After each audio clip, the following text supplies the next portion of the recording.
रूस और यूक्रेन के बीच लगभग 3 सालों से अधिक समय से युद्ध जारी है, लेकिन अब चीन की सरजमी से रूसी राष्ट्रपति व्लादिमीर पुतिन ने यूक्रेन के राष्ट्रपति जेलेंस्की को सीधे तौर पर चेतावनी दी है। और ये चेतावनी ऐसे समय में आई है जब अमेरिकी राष्ट्रपति डोनाल्ड ट्रंप की तरफ से लगातार रूस पर यह दबाव बनाने की कोशिश है कि वो यूक्रेन के साथ समझौता करे। पिछले दिनों अलास्का में ट्रंप और पुतिन के बीच मुलाकात भी हुई थी और अब ट्रंप की तरफ से रूस को धमकियां भी दी जाने लगी कि आप यूक्रेन के साथ शांति समझौता करें। लेकिन फिर भी पुतिन जब चीन पहुंचते हैं, चीन पहुंचने के बाद से सीधे तौर पर कहीं ना कहीं एक तरीके से जो जेलेंस्की को यह चेतावनी दी जाती है वो संदेश ट्रंप के लिए भी था। दरअसल चीन ने एक अपनी मिलिट्री डे परेड का आयोजन किया। इस परेड के जरिए चीन ने पूरी दुनिया को अपनी ताकत दिखाने की कोशिश की और इसका चीन का जो इम्पैक्ट था, उसका जो संदेश देने की कोशिश थी वो सीधे तौर पर अमेरिका को थी।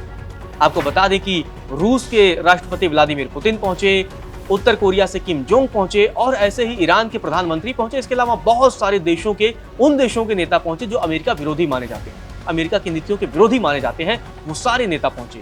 लेकिन जो सबसे अहम बात यह रही कि पुतिन का वो बयान, जी हाँ, पुतिन ने बड़ा बयान दिया और सीधे तौर पर जेलेंस्की को लेकर बयान दिया और कहा कि अगर यूक्रेन बातचीत से युद्ध समाप्त नहीं करता है तो आने वाले समय में उसे और भी बड़े अंजाम भुगतने पड़ सकते हैं। और ये सीधे तौर पर चेतावनी जेलेंस्की के लिए थी, लेकिन कहीं ना कहीं संदेश ट्रंप के लिए था। हालांकि पुतिन की तरफ से जब ये बयान सामने आता है उसके बाद से ट्रंप की तरफ से भी बयान सामने आता है। ट्रंप पलटवार करते हैं कि रूस बात मान ले, नहीं तो उसे बहुत बड़े और कड़े अंजाम भुगतने पड़ सकते हैं।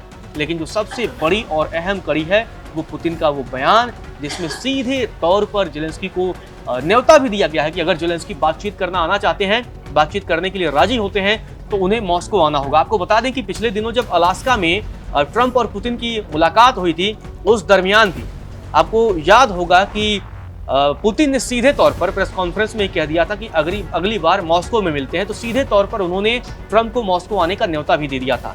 और उसके बाद ये बताया जा रहा है जब यूरोपीय नेताओं के साथ जेलेंस्की और ट्रंप के बीच वो मुलाकात हुई थी तो उस दरमियान भी ट्रंप ने पुतिन को फोन लगाया था और कहा था कि हम चाह रहे हैं कि आप जेलेंस्की और मैं एक साथ बैठते हैं और हम लोग यूक्रेन और रूस के बीच जो जारी युद्ध है उसे लेकर समझौता करते हैं। तो ये सारी बातें वहां हुई थी। लेकिन अब जब चीन की सरजमी पर रूसी राष्ट्रपति पहुंचे हैं तो वहां से उन्होंने सीधे तौर पर कड़ी चेतावनी दी है। हालांकि अमेरिका के प्रयासों को पुतिन ने ईमानदार भी बताया है, तो ये बड़ा संदेश भी कहीं ना कहीं अमेरिका के लिए था। आपको बता दें कि पुतिन ने कहा कि अगर समझदारी को ऊपर रखा जाएगा तो बातचीत के जरिए यूक्रेन में युद्ध को समाप्त करने का मौका है और वह ऐसा करना ही पसंद करेंगे। लेकिन अगर जरूरत पड़ी तो इसे ताकत के बल पर समाप्त करने के लिए भी तैयार है। तो आप सीधे तौर पर देखिए कि वो बातचीत के लिए भी तैयार हैं और ताकत के दम पर भी युद्ध को खत्म करने के लिए पुतिन तैयार नजर आ रहे हैं। पुतिन की यह टिप्पणी आपको बता दें कि चीन के दौरे के अंत के दौरान आई है।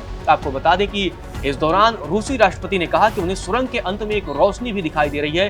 पुतिन ने रूस और यूक्रेन के बीच जारी युद्ध को रोकने के लिए अमेरिका के प्रयासों को उन्होंने ईमानदार बताया है। आपको बता दें कि ट्रंप को लेकर भी उन्होंने वहां बड़ा बयान दिया। उन्होंने कहा कि जब हम राष्ट्रपति ट्रंप के नेतृत्व में वर्तमान में अमेरिकी प्रशासन के मूड को देख सकते हैं, हम न केवल उनके बयानों बल्कि इस समाधान को खोजने की उनकी ईमानदार इच्छा को भी देख सकते हैं। तो एक तरीके से पुतिन ने वहां ट्रंप की तारीफ भी की, लेकिन कड़ा मैसेज यही था कि हम बातचीत के लिए भी तैयार हैं और बातचीत के जरिए भी युद्ध को समाप्त करना चाहते हैं और अगर जरूरत पड़ी तो हम ताकत के दम पर भी युद्ध को समाप्त करेंगे। आपको बता दें कि पुतिन दूसरी तरफ ट्रंप के प्रयासों को भी सराहनीय और ईमानदार बताते हैं। आपको बता दें कि पुतिन लंबे समय से चली आ रही रूस और यूक्रेन युद्ध की प्रमुख वजह को लगातार बताते हैं कि यूक्रेन अपनी जिद पर अड़ा है, यूक्रेन नाटो में शामिल होने का जिद छोड़ दे और साथ ही वो नाटो में शामिल अगर नहीं होता है तो हम फिर बातचीत के लिए तैयार हैं, बशर्ते यूक्रेन को ये जिद अपनी छोड़नी होगी। जबकि अमेरिका भी लगातार यूक्रेन को समर्थन देता रहा है और न सिर्फ समर्थन देता है बल्कि युद्ध में उसे हथियार भी मुहैया कराता है। तो अब देखना दिलचस्प होगा कि जिस तरीके से पुतिन ने सीधे तौर पर जेलेंस्की को ये चेतावनी दी है, यूक्रेन के लिए ये सीधी उनकी धमकी थी। उस बीच ट्रंप का भी हालांकि बयान सामने आता है और ट्रंप कहते हैं कि रूस को अंजाम भुगतने होंगे। लेकिन अब देखना ये दिलचस्प होगा कि अब जब इस तरीके की टिप्पणी आई है खासकर पुतिन की तरफ से, और पुतिन जेलेंस्की को न्योता दे रहे हैं और न्योते के तहत वो उन्हें मॉस्को बुला रहे हैं। तो क्या कुछ आने वाले समय में जेलेंस्की पुतिन का न्योता स्वीकार करते हैं या नहीं करते हैं, ये देखना भी दिलचस्प होगा।